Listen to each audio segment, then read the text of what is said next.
Ezra mengusap lembut bib ** Keina, menghilang jejaknya. Mereka saling menatap penuh damba dan cinta satu sama lain. Keina benar-benar tidak menyangka, ternyata senikmat itu berciuman dengan sang suami.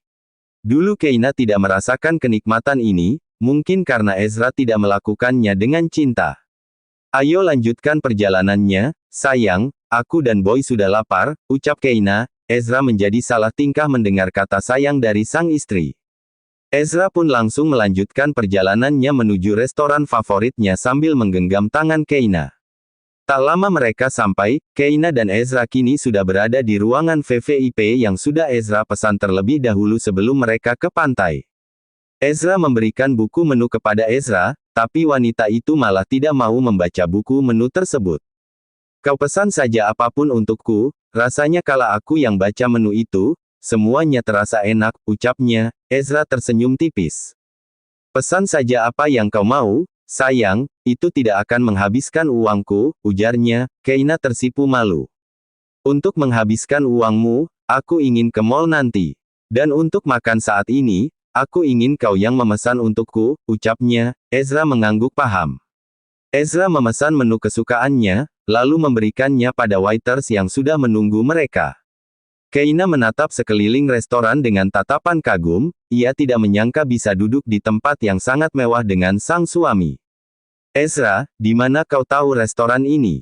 Tanya Keina. Dulu aku dan Calista semasa pertama menikah dulu, sering makan di sini, jawabnya asal dan penuh dengan kejujuran, ia tidak menyangka kejujurannya itu membawa petaka kepadanya sebentar lagi. Hati Keina terasa memanas. Ia melihat wajah Ezra yang terlihat biasa saja, seolah-olah tidak melakukan kesalahan apapun. Kau mengajakku makan di tempat favoritmu dengan Calista. Apa kau sedang menganggapku ini adalah Calista? Jangan-jangan kau sedang membayangkan bahwa aku Calista? Tanyanya beruntun. Ezra kebingungan dengan pertanyaan sang istri, apa ia salah bicara sekarang? Aku tidak mengerti dengan yang kau. Ah sudahlah, kau benar-benar tidak berubah. Ucapnya dengan intonasi tinggi, lalu Keina berlalu pergi meninggalkan ruangan itu dan Ezra yang masih terbengong dengan tingkah aneh sang istri. Apa dia sedang cemburu? Tanyanya pada diri sendiri. Ezra langsung bangkit untuk mengejar sang istri. Waiters itu memanggil Ezra. Tuan, apa lagi? Kau belum bayar, ucap waiters itu dengan takut, ia tahu siapa pria yang sedang ia tegur ini. Ezra mengeluarkan banyak uang, lalu segera berlalu pergi mengejar Keina. Waiters itu menghitung uangnya, ternyata lebih 5 lembar. Lumayan, ucapnya penuh syukur di dalam hati. Ezra mencari Keina di parkiran, tapi ia tidak menemukan wanita itu. Hingga mata Ezra tak sengaja melihat pedagang bakso pinggir jalan, ia melangkah ke sana untuk bertanya pada mang bakso tersebut. Saat Ezra ingin bertanya, ia melihat Keina yang sedang makan bakso dengan lahap. Bahkan Ezra sudah kelelahan mencari sang istri tapi wanita itu malah sedang enak-enak makan bakso. Keina, panggilnya. Keina tidak menghiraukan panggilan Ezra, ia malah memesan 1 mangkok lagi. Mang, 1 porsi lagi ya. Baik non, sahut mang bakso itu. Ezra duduk berhadapan dengan Keina, tapi wanita itu seperti tidak melihatnya saja. Jangan sering makan dari pinggir jalan begini, Ki, ujar Ezra. Keina terlihat tidak mendengar apa yang dikatakan Ezra. Kau marah padaku, hanya karena itu. Mang bakso meletakkan porsi yang Keina pesan di meja, ia memerhatikan sekilas Ezra yang sedang menatap Keina intens. Keina langsung melahap bakso itu, Ezra menahan tawanya kala melihat Keina makan dengan lahap. Setelah Keina puas, wanita itu berlalu pergi menuju mobil Ezra. Dan Ezra menyusulnya tapi mang bakso menghalangi jalannya. Main kabur saja, bayar dulu dong, mas, ucapnya. Astaga, Ezra baru ingat. Maaf ya, Pak, gaya kayak orang tajir, tapi tingkah kayak orang miskin, cibir mang bakso itu. Ezra menatap tajam pria tua itu. Lain kali hati-hati dalam bicara ya, Pak, ini uangnya. Ezra memberikan 10 lembar uang berwarna merah, lalu ia berlalu pergi tanpa pamit pada mang bakso. Mang bakso itu berteriak kesenangan, mendapatkan rezeki nomplok. Sementara itu, begitu Ezra membuka pintu mobil Keina langsung masuk. Ezra tersenyum tipis, semenjak kehamilannya Keina mudah sekali marah. Ezra sudah masuk ke dalam mobil, ia melihat Keina yang sibuk bermain dengan ponselnya. Kau mau kemana lagi? Tanya Ezra. Keina tidak menggubris, ia terlalu fokus bermain dengan handphonenya. Ezra menghela napas, ia mencoba untuk selalu sabar dalam menghadapi mood bumil ini. Ezra merebut handphone Keina, lalu menyimpannya di kantong celana.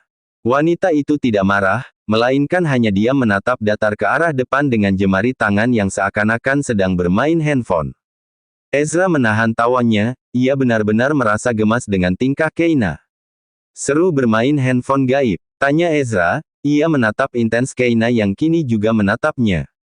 Karena tidak tahan dengan tatapan mata Ezra yang menusuk jantung hatinya, Keina memalingkan wajahnya ke arah jendela untuk memerhatikan jalanan yang bahkan Ezra belum melajukan mobilnya. Aku bertanya padamu, sayang, kau mau kemana lagi? Tanya Ezra mengulang lagi. Keina merasa kakinya sangat lelah, ia ingin berbaring di atas kasur seharian. Aku mau pulang saja, jawabnya. Ezra tidak setuju.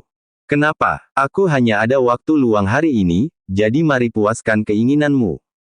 Aku lelah, emangnya besok kamu nggak bisa, ajak aku jalan-jalan lagi? Tanya Keina. Iya sayang, besok aku harus pergi ke Surabaya, ada masalah di perusahaan cabang, jelasnya. Keina menampilkan wajah kecewa. Aku hanya pergi selama 3 hari aja, manajer di sana tidak bisa menangani masalah itu. Jadi aku sebagai CEO, harus bertanggung jawab dengan masalah yang ada di kantorku, lanjutnya. Keina sangat ingin Ezra tetap ada di sampingnya.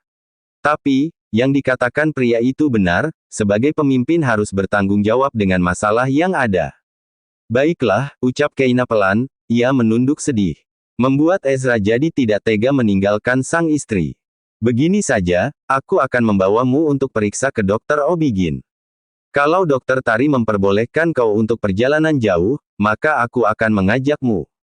Mendengar itu seketika Keina menatap Ezra penuh dengan bahagia, ia mengangguk setuju. Kau setuju kan? Tanya Ezra memastikan. Keina mengangguk mantap. Tapi aku ragu, kau masih marah atau tidak padaku, sebagai pembuktiannya kau harus. Kap, omongan Ezra terhenti kala Keina mendaratkan kecupan di pipinya. Aku sudah tidak marah, ucap Keina dengan menatap intens Ezra. Pria itu terdiam membeku.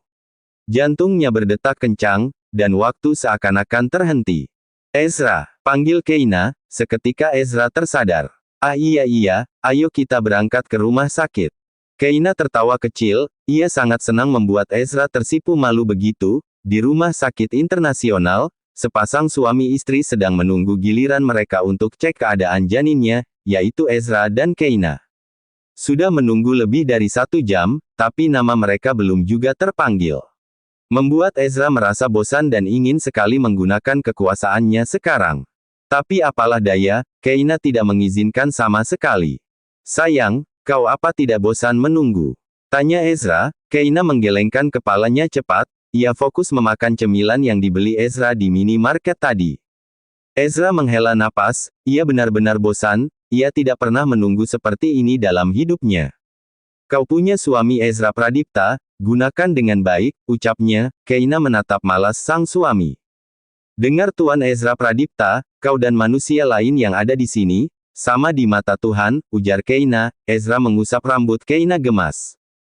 Tiba-tiba saja Dokter Danu datang, ia sedikit kaget kala melihat Ezra berada di daftar antri begini. Loh, apa Tuan Pradipta sudah jatuh miskin?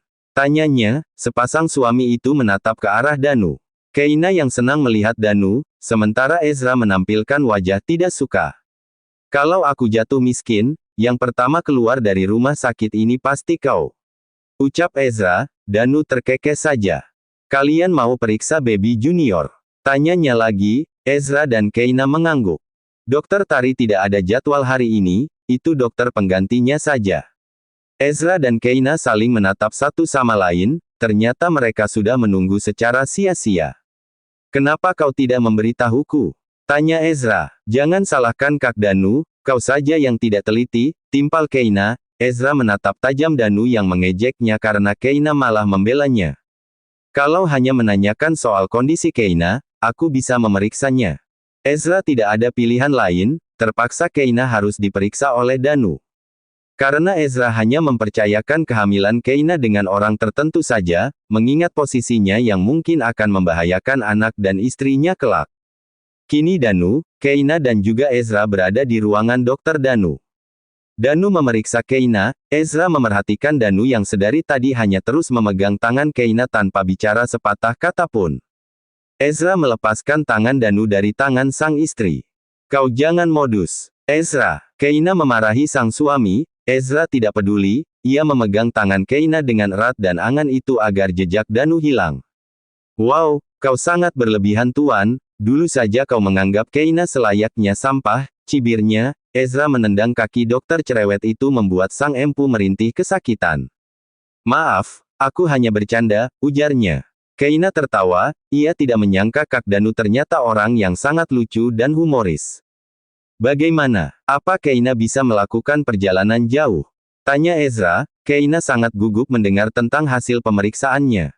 Bayinya sehat dan juga kuat, hanya saja Keina tidak terlalu bisa melakukan perjalanan jauh. Aku takut Keina menjadi lelah lalu malah membahayakan baby junior, jelasnya. Keina merasa sedih. Ezra mengelus tangan sang istri agar tenang. Aku akan memberi vitamin agar Keina selalu kuat, ucap Danu. Ezra mengangguk saja. Danu, ada yang ingin kutanya. Tanya saja, kau bebas menanyakan 100 pertanyaan untukku, karena rumah sakit ini juga milikmu, ujar Danu. Keina penasaran apa yang ingin ditanyakan sang suami. Sebelum itu, janji ya sayang, jangan marah, pintanya kepada Keina. Keina mengangguk mantap. Ezra ragu sekali ingin bertanya tapi ia juga penasaran. Ezra menarik napas dalam-dalam, dan, selama masa kehamilan, apa boleh berhubungan suami istri? Tanyanya dengan wajah lugu. Danu dan Keina terdiam. Danu menahan tawanya sementara Keina pipinya bersemu merah. Hahaha, Danu tertawa kencang bahkan sampai hampir terjatuh dari kursi kerjanya. Sementara Keina bersembunyi di lengan sang suami, ia benar-benar malu. Ezra terlihat biasa saja, justru ia kesal karena Danu menertawakannya. Kalau kau terus tertawa, maka aku akan memecatmu sekarang juga. Ancam Ezra dengan menatap tajam Danu. Seketika dokter itu terdiam. Danu menampilkan wajah serius, ia takut sekali dengan ancaman pria itu. Boleh saja, asal sama-sama mau. Ucap Danu menjawab pertanyaan Ezra tadi. Maksudmu? Tanya Ezra lagi. Danu tersenyum tipis kala melihat Keina yang menundukkan kepalanya karena malu. Karena Keina sedang hamil, kau tidak boleh memaksanya seperti dulu lagi. Menjaga perasaannya itu yang utama, jelas Danu. Ezra mengangguk mengerti. Kak, jadi aku benar-benar tidak bisa pergi jauh-jauh? Tanya Keina lugu. Danu mengangguk mantap. Ini kehamilan pertamamu, semua serba coba-coba. Jadi jangan macam-macam dulu, menjaga yang sudah diberi Tuhan itu lebih baik daripada apapun, ucap Danu menasehati Keina. Tumben kau bisa berkata bijak, cibir Ezra. Keina juga heran kala melihat Danu bisa bicara dengan bijak seperti itu. Buang tabiat, Kak, timpal Keina. Ezra tertawa karena pertanyaan sang istri. Kalian memang sepasang suami istri kejam. Kalian selalu saja membuliku, ucapnya dengan wajah sedih. Keina dan Ezra tertawa kencang karena mengejek Danu adalah hal yang paling membahagiakan. Setelah puas membuli Danu, Ezra dan Keina pulang menuju mansion utama. Sepanjang perjalanan tangan mereka selalu saja bergandengan, dan Ezra selalu menempel pada Keina bak perangko. Mungkin karena akan pergi ke Surabaya meninggalkan sang istri. Sesampainya di mansion, Keina merebahkan dirinya di atas kasur. Rasanya ia sangat letih dan juga ingin tidur saja seharian. Sayang, makan siang dulu baru boleh tidur, ucap Ezra. Keina sangat mengantuk bahkan rasa laparnya kalah dengan rasa kantuknya. Setelah tidur aku akan makan, jawabnya. Ezra meraih tangan Keina untuk bangkit. Pak Mus akan datang membawa makanan untukmu, aku mau mandi dulu, ucapnya. Keina mengangguk saja dengan mata sedikit terpejam. Sebelum pergi menuju bathroom, Ezra mendaratkan kecupan singkat di kening Keina, setelah itu ia berlalu pergi. Keina tersenyum tipis, rasa kantuknya seketika hilang karena kecupan itu. Jadi hilangkan ngantuknya, keluhnya. Keina bangkit dari duduknya. Tak lama Pak Mus datang dengan membawa nampan berisi makanan yang akan Keina makan. Pak Mus meletakkan makanan itu di meja, Ia tersenyum tipis kala melihat Keina yang sedang mengambil pakaian kotor Ezra di dekat pintu walk-in closet. Masih aja nyonya? Tanya Pak Mus. Keina tahu apa yang dimaksud dengan Pak Mus. Iya nih Pak Mus, rasanya kalau nggak pakai baju Ezra, semangatku jadi hilang, jawabnya. Pak Mus tertawa kecil, begitu pula Keina. Pak Mus pamit pergi, tinggallah Keina seorang diri di kamar luas itu. Keina tidak berselera saat melihat makanan yang dibawa Pak Mus. Ia ingin makan ceker pedas dan udang saus mentega. Membayangkannya saja sudah membuat air liurnya mengalir, perutnya sangat lapar tapi makanan yang ia harapkan tidak ada. Ezra yang baru saja selesai mandi, terkejut saat melihat Keina yang malah memainkan makanan itu bukan memakannya. Keina, makan, bukan dimainin begitu, ucapnya sambil memakai kaos oblong dan berjalan mendekati Keina yang duduk di sofa. Aku tidak suka dengan makanan ini. Kenapa? Bukannya itu lauk kesukaanmu? Tanya Ezra lagi. Keina heran dari mana Ezra tahu makanan kesukaannya.